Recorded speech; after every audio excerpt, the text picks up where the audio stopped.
Assalamualaikum warahmatullahi wabarakatuh.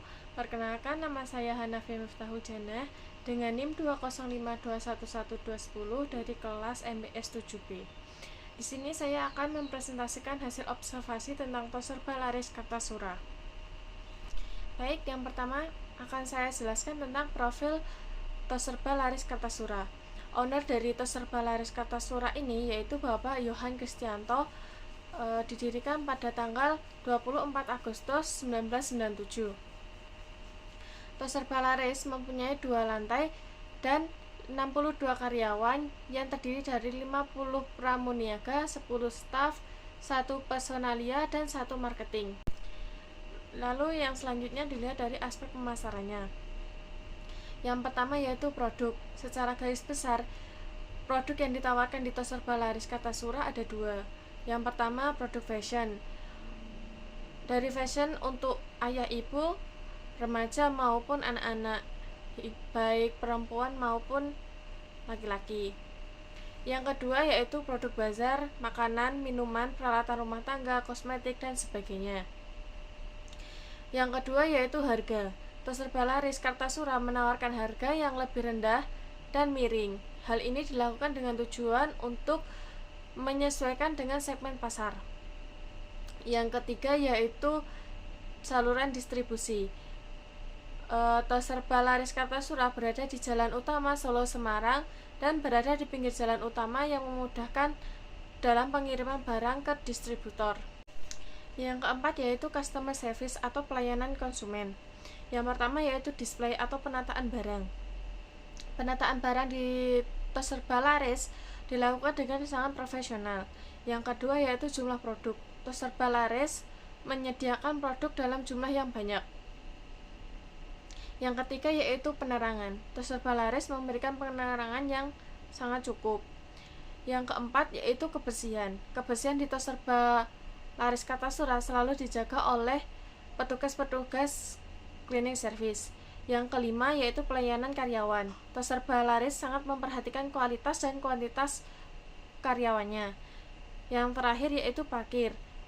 Toserba Laris menyediakan tempat parkir yang sangat cukup luas dan aman. Kemudian selanjutnya dilihat dari aspek sumber daya manusianya. Yang pertama dilihat dari pimpinan. Dalam Toserba Laris Kartasura, pimpinan merupakan kedudukan tertinggi. Pimpinan bertugas memberikan perintah dan berusaha memanajemen tokonya supaya berpotensi dan berjalan sesuai dengan target yang diinginkan. Lalu dilihat dari marketing and development-nya. Marketing and development bertanggung jawab terhadap perkembangan perusahaan dan segala urusan marketing yang dilaksanakan oleh perusahaan.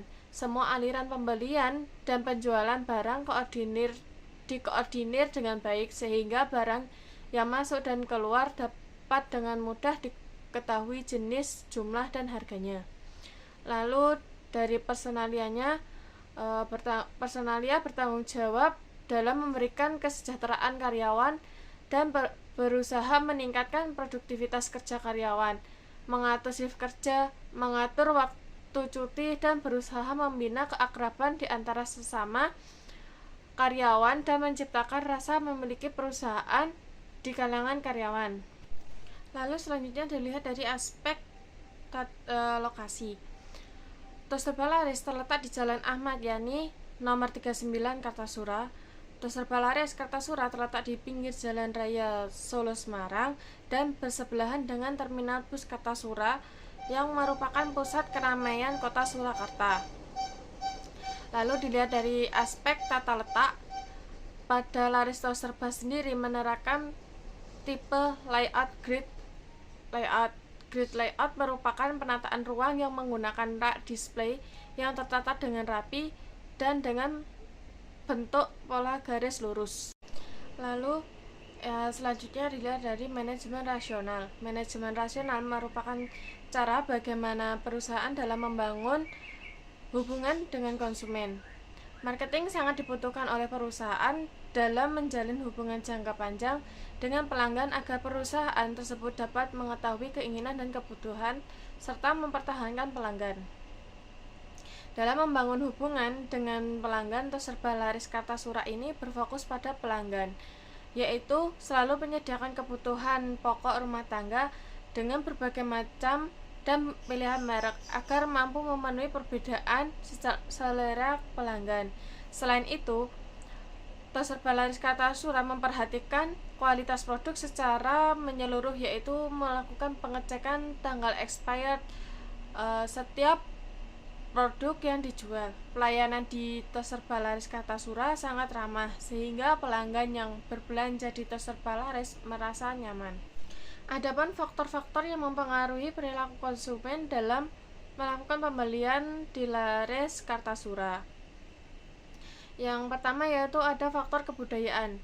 Kebiasaan konsumen yang selalu melakukan pembelian produk-produk dan kebiasaan masyarakat yang memilih belanja di toko terdekat di daerah tempat tinggal mereka. Lalu selanjutnya faktor sosial. Toserba Laris Kartasura menjadi salah satu toko retail yang terbilang cukup lengkap dan harga yang ditawarkan relatif murah. Hal ini menjadi faktor konsumen melakukan pembelian di Laris Kartasura karena memang cocok dengan masyarakat menengah. Lalu selanjutnya yaitu faktor pribadi. Terdiri dari usia dan tahap siklus hidup, pekerjaan, dan lingkungan ekonomi, gaya hidup, kepribadian, dan konsep diri. Hal tersebut juga akan mempengaruhi dalam belanja kebutuhan yang digunakan. Lalu selanjutnya faktor psikologis. Pilihan pembeli seseorang dipengaruhi oleh 4 faktor psikologi utama, yaitu motivasi, persepsi, pembelajaran, serta keyakinan dan pendirian. Lalu selanjutnya yaitu analisis pengelolaan bisnis retail. Yang pertama yaitu pengelolaan barang, penataan persediaan gudang, pencatatan transaksi penjualan, pengecekan barang masuk, dan stok off-name. Lalu selanjutnya pemanfaatan teknologi. Laris Kartasura telah menggunakan teknologi yang dapat membantu pengelolaan perusahaan dengan cepat dan tepat.